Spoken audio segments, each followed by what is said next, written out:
ದಿನದಿಂದ ನಾನು ವ್ಯಾಕ್ಸಿನ್ ಮಾಡ್ಸೋಕ್ಕೆ ಹೋಗಿಲ್ಲ. ಯಾಕಂತ ಗೊತ್ತಾ? ಹಾನೆಸ್ಟಾಗಿ ಹೇಳಬೇಕಂದ್ರೆ ಆ ಪೇನ್ನ ಇನ್ನು ಮುಂದೆ ನನ್ನ ಕೈಲಿ ಬೇರ್ ಮಾಡೋಕ್ಕಾಗಲ್ಲ. ಆ್ಯಂಡ್ ನೀವು ನೋಡ್ಬೋದು ನನ್ನ ಕೈಯಲ್ಲಿ ಹೇರ್ ಗ್ರೋತ್ ಎಷ್ಟಾಗಿದೆ ಅಂತ. ಅದರಿಂದಾಗಿ ತುಂಬ ದಿನದಿಂದ ಸರ್ಚ್ ಮಾಡ್ತಾಯಿದ್ದೆ ಈಸಿ ಮತ್ತು ಪೇನ್ಲೆಸ್ ಆಪ್ಷನ್ ಸಿಗುತ್ತಾ ಅಂತ.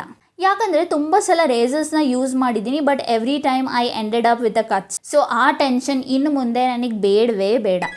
ಆಗ ನನಗೆ ಸಿಕ್ಕಿದ್ದು plus 5 Sweden steel blade body razor for women. ಇದರಲ್ಲಿ 5 Sweden made stainless steel blades ಇರೋದ್ರಿಂದ ಶೇವಿಂಗ್ ತುಂಬಾ ಸ್ಮೂತಾಗಿ ಆಗುತ್ತೆ ಮತ್ತು ಹೇರ್ ಕೂಡ ಕ್ಲೀನಾಗಿ ರಿಮೂವ್ ಆಗುತ್ತೆ. ಲ್ಯೂಬ್ರಿಕೇಟಿಂಗ್ ಸ್ಟ್ರಿಪ್ ಇದೆ ಇದರಲ್ಲಿ. ಸೊ ರೇಸರು ಸ್ಕಿನ್ ಮೇಲೆ ತುಂಬಾ ಸ್ಮೂತಾಗಿ ಗ್ಲೈಡ್ ಆಗುತ್ತೆ. ಮತ್ತೊಂದು ಇಂಟ್ರೆಸ್ಟಿಂಗ್ ವಿಷಯ ಏನು ಗೊತ್ತಾ? ಇದ್ರ ಜೊತೆಗೆ ಎಕ್ಸ್ಟ್ರಾ ಬ್ಲೇಡ್ ಕಾರ್ಟ್ರಿಜ್ ಕೂಡ ಸಿಗ್ತಾ ಇದೆ.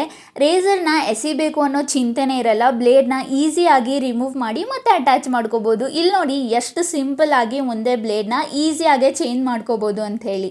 ಇದರ ಹ್ಯಾಂಡಲ್ ಡಿಸೈನ್ ಕೂಡ ತುಂಬಾ ಕಂಫರ್ಟೇಬಲ್ ಆಗಿದೆ. ಸೊ ಶೇವ್ ಮಾಡ್ತಿದ್ದಾಗ ಪ್ರಾಪರಾಗಿ ಗ್ರಿಪ್ ಸಿಗುತ್ತೆ ಮತ್ತು ಯಾವುದೇ ಥರ ಕಟ್ಸ್ ಆಗೋಕ್ಕೆ ಚಾನ್ಸಸ್ ತುಂಬಾ ಕಡಿಮೆ ಇದೆ.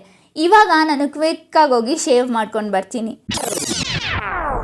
ಓ ಮೈ ಗಾಡ್, ಸೀರಿಯಸ್ಲಿ ತುಂಬಾ ಚೆನ್ನಾಗಿದೆ. ಯೂಶ್ವಲಿ ನಾನು ರೇಸರ್ನ ಯೂಸ್ ಮಾಡಿದಾಗ 3 to 4 ಕಟ್ಸ್ ಅಂತೂ ಆಗೇ ಆಗುತ್ತೆ ಆಯಿತಾ.